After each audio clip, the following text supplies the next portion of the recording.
Halo teman-teman, udah lama banget ya kita nggak ngadain diskusi lagi lewat Zoom kayak gini.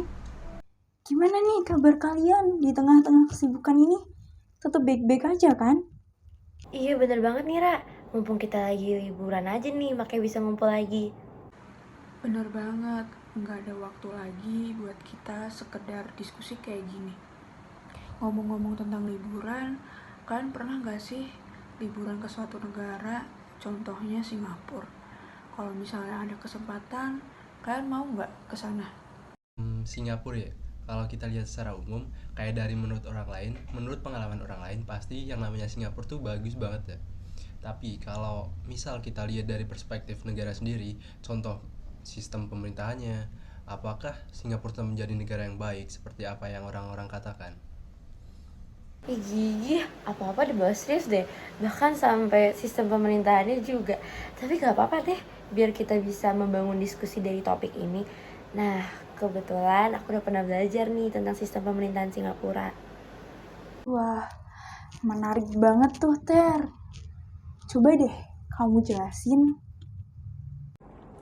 Oke, jadi gini teman-teman, berdasarkan yang aku pelajari ya, sistem pemerintahan Singapura menganut sistem pemerintahan demokrasi parlementer dengan model Westminster.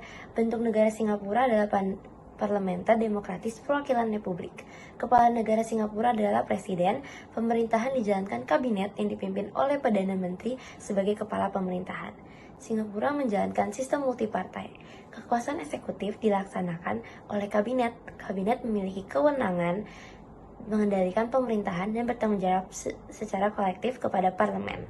Seperti kebanyakan negara di dunia saat ini, terdapat tiga cabang terpisah dari kekuasaan, ada eksekutif, legislatif, dan yudikatif. Namun hal tersebut tidak berarti bahwa ada pemisahan kekuasaan di Singapura ya. Jadi sistem pemerintahan di Singapura mirip sama Inggris. Kalau Inggris itu ratu atau raja, dan di sini kan presiden di Singapura. Itu hanya sebuah formalitas atau jabatan seremonial. Namun presiden diberi kehormatan sebagai pemegang keputusan kunci di Singapura. Dalam sistem politik Singapura, Perdana Menteri adalah pemegang kekuasaan pemerintahan, sama persis dengan apa yang terjadi pada sistem pemerintahan Inggris.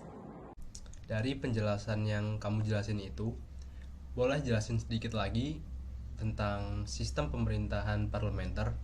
Itu maksudnya gimana sih? Jadi gini maksudnya. Jadi sistem pemerintahan parlementer adalah sistem pemerintahan yang pemimpin dari negara tersebut bertanggung jawab sepenuhnya pada parlemen atau badan legislatif. Nah, maksud parlemen di sini adalah partai yang mendominasi dan menguasai mayoritas kursi di badan legislatif. Berbeda dengan negara yang menganut sistem pemerintahan presidensial, di mana pemimpin negara tersebut bertanggung jawab sepenuhnya kepada rakyat dan bukan parlemen. Oke, mulai paham nih. Nyambung juga sama konsep bentuk negara Singapura yang pernah aku pelajari, di mana bentuk negaranya sendiri adalah berbentuk kesatuan yang mengacu pada negara yang memiliki satu otoritas tertinggi yang mengatur semua delegasi lainnya. Negara kesatuan hanya menjalankan kekuasaan yang diputuskan oleh pemerintah pusat untuk didelegasikan. Di bawah sistem pemerintahan kesatuan, kekuasaan politik dapat disebar ke pemerintah daerah melalui undang-undang melalui devolusi. Namun, pemerintah pusat masih mempertahankan kekuasaan tertinggi dan dapat membatalkan kekuasaan pemerintah yang dilimpahkan atau mencabut tindakan mereka. Jadi gitu nih. Wah, kita udah dapat dua gambaran tentang negara Singapura nih. Ada lagi gak nih argumen lainnya? Atau mungkin bisa nih kita bahas di sejarah terbentuknya negara Singapura. Ada yang tahu nggak sih soal sejarah terbentuknya negara Singapura? Wah, kalau tentang sejarah negara Singapura, aku tahu tuh. Izin aku menjelaskan ya.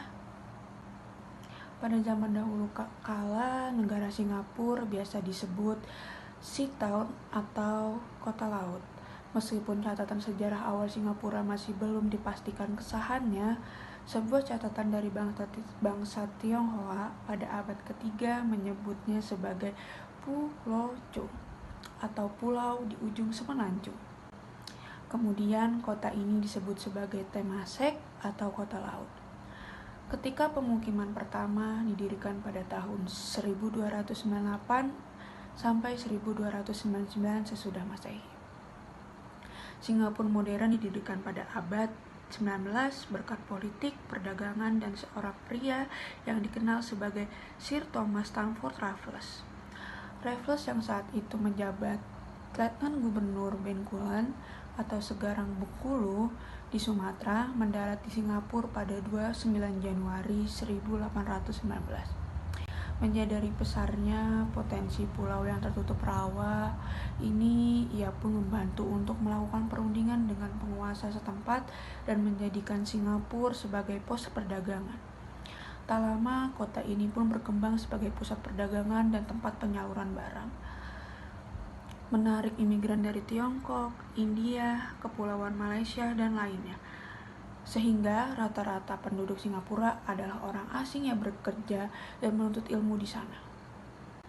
Jumlah penduduk Singapura memiliki persentase warga asing tertinggi ke-6 di dunia, dengan dibuktikan dari statistik pemerintah. Pada 2009, jumlah penduduk Singapura sebanyak 4,99 juta jiwa loh. 3,73 juta jiwa diantaranya merupakan warga negara dan penduduk tetap Singapura. Pada 1963, Malaysia dibentuk terdiri dari Federasi Malaysia, Singapura, Sarawak, dan Kalimantan Utara atau sekarang disebut Sabah. Gerakan itu dimaksudkan untuk mendorong hubungan yang lebih dekat. Namun, penyatuan Singapura dengan negara lainnya terbukti gagal, dan kurang dari 2 tahun kemudian, pada 9 Agustus 1965, Singapura meninggalkan Malaysia untuk menjadi negara demokratis yang merdeka dan berdaulat. Jadi gitu nih teman-teman, gimana menurut kalian? Cukup menarik kan? Wah, iya, menarik banget. Udah mulai jelas nih detail tentang Singapura. Oke, setelah kita tahu nih gimana itu sejarah tentang negara Singapura sendiri, sistem pemerintahan dan juga bentuk negaranya, kita jadi semakin tahu ya Singapura itu kayak gimana.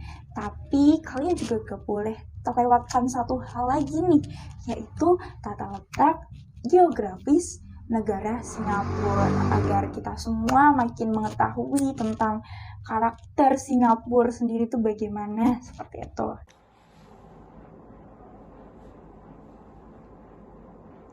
Iya, boleh, Ra. Coba kamu jelasin, biar kita tahu semua.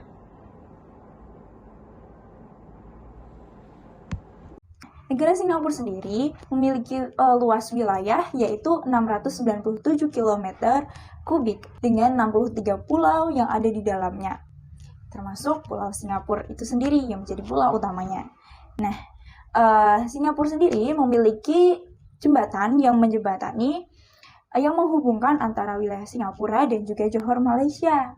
Nah, ketinggian yang ada di wilayah Singapura itu ada pada ketinggian Bukit Taman Hills dengan tinggi 166 meter.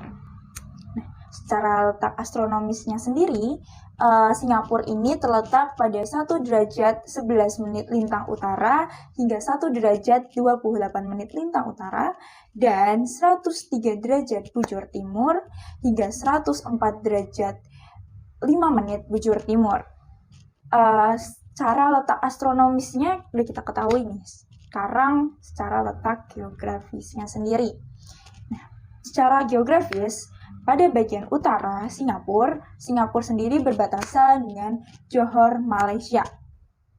Kemudian di bagian selatan, Singapura berbatasan dengan Indonesia, tepatnya pada Pulau Batam, yang dipisahkan oleh Selat Singapura. Kemudian di bagian timurnya, Singapura berbatasan dengan Johor, Malaysia. Dan pada bagian baratnya, Singapura juga berbatasan dengan Johor, Malaysia. Nah, Singapura sendiri tidak memiliki banyak karakteristik ya, tidak begitu banyak bervariasi. Karena Singapura sendiri berada di kawasan lempeng Eurasia yang mengakibatkan dataran tinggi di Singapura hanya setinggi 166 meter. Berbeda dengan Indonesia yang terletak di rangkaian jalur sirkum Mediterania yang mengakibatkan terdapat banyak gunung dan wilayah dataran tinggi di Indonesia. Nah, gitulah teman-teman sebenarnya letak geografis dari negara Singapura. Gimana nih kalian jadi makin ngerti kan, nggak hanya sebatas Singapura itu dari pandangan orang umumnya ya, yang memandang Singapura ya hanya luarnya saja. Ya, kita juga mengetahui nih setelah kita berdiskusi, oh ternyata karakteristik Singapura itu seperti ini. Lebih jelasnya lagi tentang negara Singapura itu sendiri. Ya udah nih, udah jelas banget dari aspek-aspek yang udah dijelasin tadi, jadi lebih mengenal Singapura rasanya. Wah, iya bener banget, udah jelas banget. Kayaknya kita cukupkan aja deh ya. Oke, terima kasih semuanya. See you. Iya, udah jelas kok. Boleh deh kita akhirin. Makasih ya teman-teman. Aku harap nih ya teman-teman kita kalau diberi waktu buat liburan, kita bisa liburan ke Singapura bareng-bareng gitu. Ada lagi nggak yang kalian tanyain seputar Singapura nih? Kalau aku sih udah jelas ya, semuanya udah sejelas-jelasnya, udah rinci. Kalau enggak, kita akhiri aja mungkin ya, diskusi kita udah cukup panjang banget juga. Terima kasih semuanya udah ngeluangin waktu buat diskusi ini. Kita ketemu lagi di diskusi selanjutnya. Bye-bye.